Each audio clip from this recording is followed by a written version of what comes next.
Bienvenidos a este nuevo episodio del Espacio Digital de Frente con Óscar Ortiz.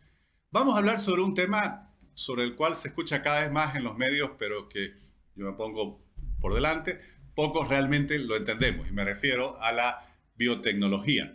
Para ello conversaremos con la doctora Natalia Montellano Durán, quien es biotecnóloga y doctora en Ciencias Biológicas por la Universidad Nacional de Rosario en Argentina, investigadora en ciencia de los alimentos, materia blanda, biofísica, propiedades funcionales de proteínas y bioactivos, directora de biotecnología de la carrera de biotecnología en la Universidad Católica Boliviana San Pablo, Santa Cruz. Muchas gracias, Natalia, por aceptar esta invitación. Muchas gracias a ustedes por invitarme para poder desarrollar un poquito más sobre qué es la biotecnología y cómo podemos utilizarla en el país. Bueno, justamente quisiera preguntarle eso, Natalia. Normalmente cuando se escucha biotecnología, prácticamente uno inmediatamente se lo relaciona con los organismos genéticamente modificados, con semillas, en fin, pero es mucho más amplio. ¿Por qué no nos explica realmente cuál es el concepto de la biotecnología?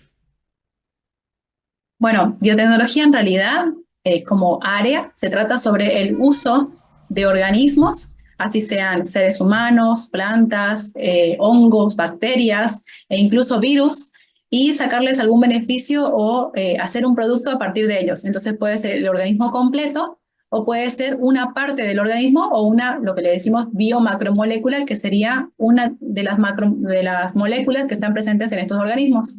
Entonces, por ejemplo, desde el hacer cerveza, en donde uno usa la levadura completa y viva para transformar los azúcares en alcohol, hasta extraer una proteína de un organismo para usarla como remedio o como algo para poner en alimentos, eso es biotecnología. Entonces, como ven, la gama es muy amplia y no solamente está asociada a modificar al organismo genéticamente, sino también a usar los organismos como vienen en la naturaleza y como los descubrimos. De hecho, la biotecnología se encargó durante muchos años de ir descubriendo toda la parte de genética, el funcionamiento, los metabolismos, para poder usar esto y hacer productos. Cuando nos enseñan biotecnología, nos dicen que uno de los productos más antiguos que se dijo biotecnología fue que en la Segunda Guerra Mundial había un reactivo que ellos necesitaban, que era un compuesto orgánico que se producía naturalmente en un microorganismo a partir de su metabolismo natural. Entonces lo empezaron a producir en masa y ahí se hizo el primer bioreactor industrial, digamos, por la producción en masa. Pero en realidad es cualquier uso que se le da a cualquier organismo vivo o no vivo que tenemos en la naturaleza. Usted mencionaba recientemente, por ejemplo, el tema de remedios y hemos salido de una pandemia, toda nuestra generación ha habido por primera vez una pandemia que tuvo tanto alcance, que cambió tanto nuestras vidas. Entiendo que, por ejemplo, todas las vacunas que se desarrollaron fueron gracias a la biotecnología.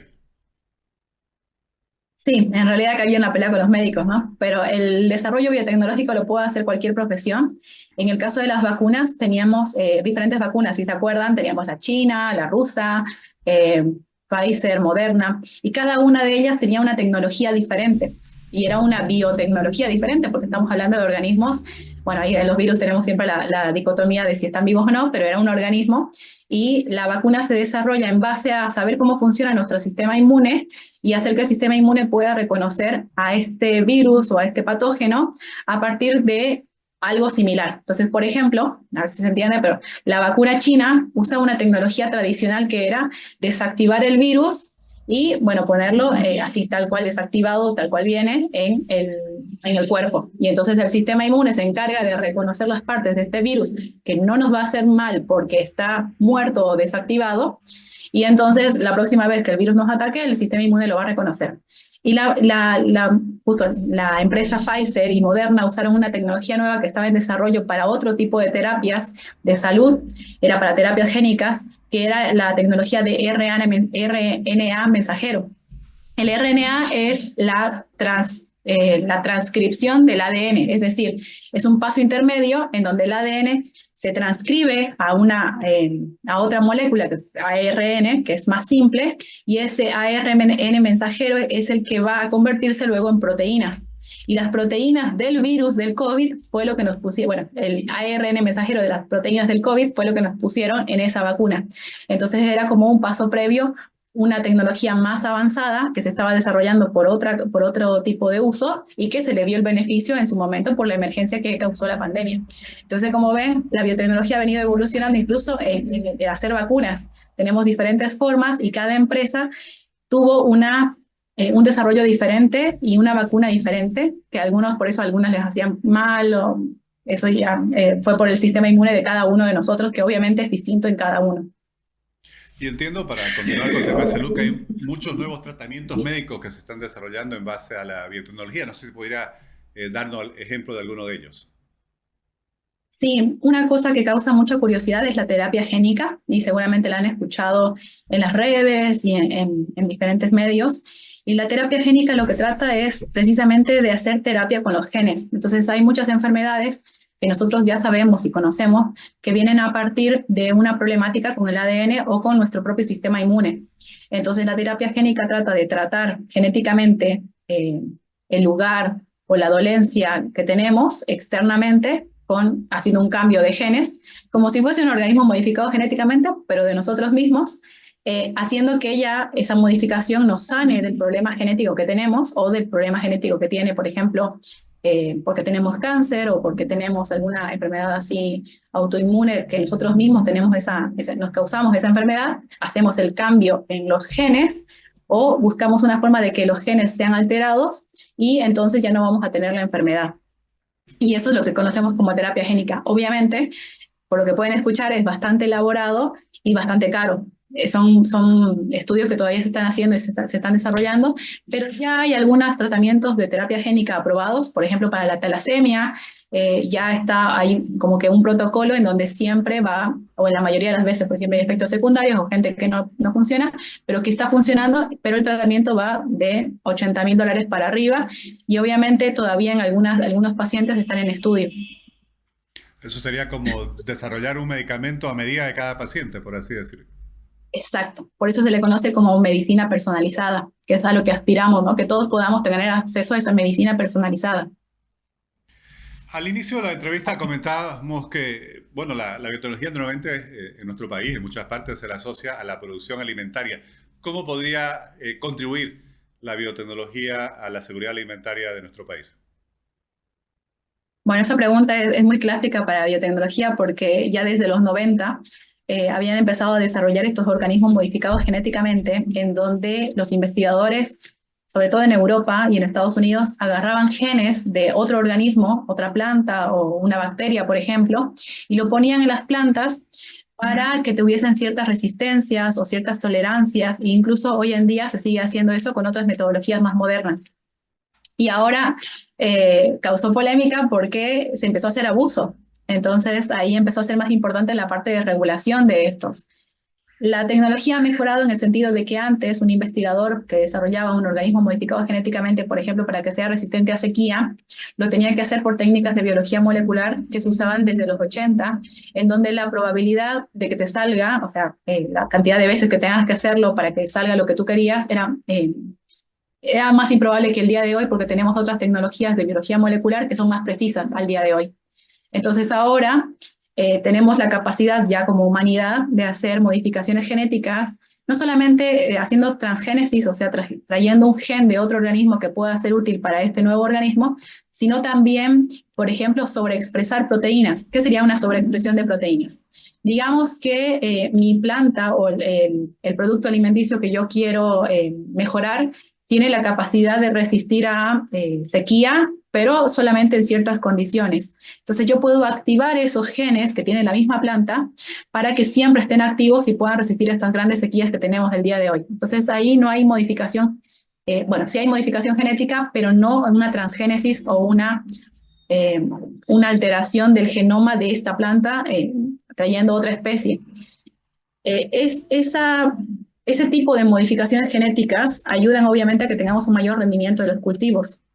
Y eso ayuda a la seguridad alimentaria, seguro que sí. Y ahora, ¿cómo aseguramos que esos alimentos puedan llegar a todos? Entonces aquí el problema no solamente es la biotecnología, sino también el hecho de poder colaborar con las otras áreas que se encargan de llevar alimentos a las personas y poder tener realmente seguridad alimentaria. Creo que la capacidad como humanidad la tenemos Y de hecho, otra cosa que se destaca mucho de la biotecnología es el mejor provecho que se le da, no solamente a las plantas, sino también a los residuos que generamos haciendo comercialización. Por ejemplo, hace poco estaba escribiendo yo un libro sobre el uso que se le puede dar a los desechos de las frutas. Entonces, hoy en día se ha puesto muy de moda la palta, el maracuyá, pero también son desechos que se van generando y van quedando en el lugar de producción. Entonces hay muchas moléculas que se pueden recuperar, a eso se le llama biorefinería, porque uno va extrayendo moléculas que sean útiles a partir de esos desechos, y eso también es un área de la biotecnología. Como les decía, es aprovechar todas las moléculas que estén en un organismo, así sea un desecho, como en este caso, o sea algo que estamos produciendo. Estas biomoléculas no solamente sirven para productos de alimentos, sino también, por ejemplo, para productos cosméticos, para productos de salud, porque muchas de estas moléculas, al venir de otro organismo como las plantas, tienen una capacidad, por ejemplo, antioxidante, antitumorales. Me acuerdo siempre el ejemplo que nos enseñaron en un curso de edición génica, de que había una planta en Centroamérica, era un árbol muy grande, que habían descubierto los científicos que en sus raíces tenía una molécula que era anticancerígena y era muy efectiva. Entonces la gente empezó a tirar todos esos árboles solo por la raíz. Entonces tiraban un árbol por ahí de 20 metros y solamente usaban la raíz. Entonces los científicos en este laboratorio donde estuve desarrollaron una técnica en donde solamente crecen raíces en un medio líquido y la raíz va creciendo y va produciendo esa molécula. Entonces no solamente podemos asegurar la alimentación con toda la producción agrícola y pecuaria, sino también el uso de todos estos desechos.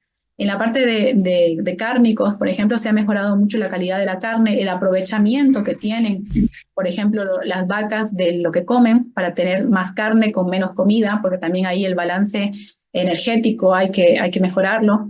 Entonces son muchas cuestiones en donde podemos aprovechar usando la química y la biología, en la biotecnología, para poder mejorar la seguridad alimentaria, y obviamente es una coordinación que tenemos que hacer en conjunto con muchas áreas de la sociedad.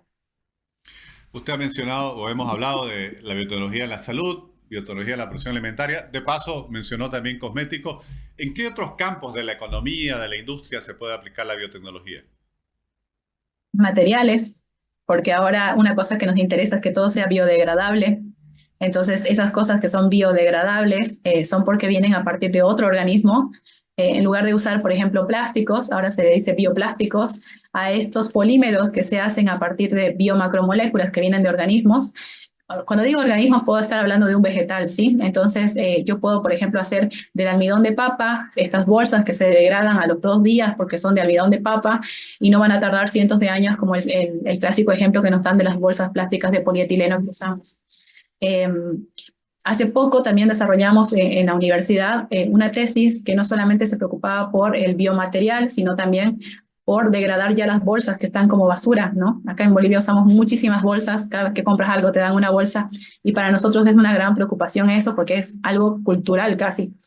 Entonces fuimos a buscar, se llama bioprospección, cuando uno busca un organismo que pueda hacer algo especial, o sea, de una especial forma, y buscamos dentro del basurero acá de Santa Cruz de la Sierra bacterias que puedan degradar plásticos de baja densidad, es decir, estas bolsas plásticas que usamos todos los días. Y encontramos 16 especies que pueden degradar plásticos. Entonces la biotecnología es eso, no solamente modificaciones genéticas, sino encontrar estos organismos que naturalmente ya han desarrollado la capacidad de hacer algo que nos beneficia. En este caso no era crear algo, sino deshacer plásticos. Y creo que todo este tipo de investigaciones tienen muchísimo futuro porque tenemos los recursos biológicos, seguro que los tenemos. Siempre escucho que los biólogos dicen que nos falta publicidad, a diferencia de otros países en Centroamérica o Latinoamérica, porque la verdad que la diversidad biológica en Bolivia es muchísima, y si hay diversidad biológica hay herramientas para la biotecnología. Así siempre lo vi yo, nada más nos falta saber cómo aprovecharlas y saber cómo hacerlo. Bueno, usted mencionaba también el tema de medio ambiente y algunas personas tienen preocupación sobre el impacto que pudiera tener la biotecnología en el medio ambiente. Usted como experta, como investigadora y científica de esta área, ¿qué pudiera responder frente a estas preocupaciones? Igual que todas las áreas de las ciencias, la biotecnología solamente es una herramienta que tenemos como humanidad para descubrir nuevos recursos o nuevos usos de nuestros recursos y poder usarlos. Entonces, la verdad es que yo no conozco un biotecnólogo que sueñe con destruir el medio ambiente, sino que al contrario, Todos soñamos con curar el cáncer, aprovechar mejor los recursos, que no se siga deforestando. Y acá, para mí, por eso siempre menciono que una gran parte del desarrollo en cualquier ciencia es la parte de política pública, ¿no? Entonces, a partir de un desarrollo tecnológico siempre tiene que ir seguida una política pública y en ese sentido, en Bolivia, no tenemos siquiera una buena regla acerca de los usos biológicos, ¿no? Hay acuerdos internacionales y todo este lío con los acuerdos internacionales, pero en realidad eh, creo que cualquier científico y cualquier biotecnólogo lo único que quiere es mejorar la calidad de vida que tenemos usando los recursos biológicos que tenemos. O incluso, cuando estudiamos, por ejemplo, los científicos que estudian virus, obviamente no van a querer usar los virus para lastimar, sino que están descubriendo cómo funcionan para poder encontrar una cura. Así funciona el ciclo del conocimiento. Entonces, primero conozco el problema y después desarrollo una solución. Entonces, tanto el conocer el problema como conocer los recursos que tenemos, eso es biotecnología, es saber qué es lo que tenemos, para qué sirve y poder después desarrollar una solución para alguien que lo necesite, ya sea una industria, pacientes en un problema o nosotros como personas. Entonces, creo que el medio ambiente es una de nuestras preocupaciones también. Todo este desarrollo bueno, no desarrollo de bacterias, sino descubrimiento de bacterias, el trabajar con la parte química para desarrollar productos que sean todos biodegradables o degradar productos que no son biodegradables, es toda también área de los biotecnólogos, junto con otras profesiones. Natalia, usted es uno de los pocos profesionales bolivianos que ha alcanzado un grado doctoral en esta área de la ciencia de la biotecnología. Desde su perspectiva, desde su visión, seguramente lo que conversa con sus colegas, ¿cuáles son las principales oportunidades, pero también los principales desafíos que ustedes ven para el desarrollo de la biotecnología en Bolivia? En Bolivia creo que lo que nos está limitando son las políticas, las leyes que hay alrededor de la biotecnología. Como yo les comentaba recién, desde los 90, 80 hasta el día de hoy, el desarrollo de la biotecnología, de la biología molecular y del conocimiento de la naturaleza ha sido exponencial como humanidad, no solamente como país. Entonces creo que el mayor problema que tenemos es no tener un marco de trabajo, ¿no? Saber qué es lo que queremos los bolivianos. Y siempre cuento el ejemplo porque a mí me encantaba eso. Yo estudié en Argentina, como mencionó previamente, y allá está CONICET, que es el Consejo de Investigaciones de la Nación, y dan becas de doctorado, dan fondos para los investigadores que ya tienen el grado doctoral y están trabajando en instituciones ya sea del Estado o universidades privadas. Los fondos son abiertos, pero son para investigar temas que le interese a la nación argentina. Y también estaban los fondos de agencia, que eso eran más específicos. El gobierno ponía los temas que al gobierno argentino le interesa resolver y los científicos desarrollaban las soluciones. Entonces creo que eso no solamente en biotecnología, sino en todas las áreas de ciencias en Bolivia nos falta. Es decir, estar orientados y tener un marco que diga qué es lo que tenemos que investigar. Porque yo acá en Bolivia ya llegué hace 6 años y lo que veo es que hay un fondo de investigación de tal país para, no sé, un tema y entonces hay que adaptarse. Entonces el científico termina perdiendo un poco su expertise para convertirse en lo que el fondo necesita, porque hay que conseguir fondos de afuera, fondos de intereses internacionales, quizás son de interés también nacional, pero el conjunto de tener temas que vayan resolviendo nuestros problemas es lo que nos hace falta. Y obviamente, al no haber ese marco, no hay muchos, como usted dice, no hay muchos doctores, no hay muchos investigadores, porque no tenemos ese marco que nos dé como un aliento de hacer doctorado, investigar tal cosa, porque eso es importante para el país. En cambio, en otros países, y no solamente en Argentina, yo conozco científicos de toda Latinoamérica, y me acuerdo que hasta hace un par de años atrás, si no me equivoco, hace unos 5 años atrás, Paraguay y Bolivia eran los únicos países de Sudamérica que no tenían este marco científico marcado por el gobierno, ¿no? Por las entidades, no solamente el gobierno, sino las empresas y las industrias, porque ellos son los que estaban interesados en resolver un problema. Y Paraguay ya tiene. Hace poco estuve con un investigador paraguayo y me dijo que ya tienen todo este marco, el gobierno ha empezado obviamente, entonces creo que tenemos que seguir por ahí, ese es el camino, empezar con ver cuáles son los problemas y empezar a programar cómo resolverlos. Natalia, le agradezco muchísimo, realmente creo que es muy interesante y además muy, muy didáctica su explicación sobre un área tan importante para el desarrollo de nuestro departamento y de nuestro país. y espero que, bueno, siga avanzando con esas investigaciones que estoy seguro serán de una gran contribución para el desarrollo nacional. Muchas gracias. Gracias a ustedes y espero que haya sido útil.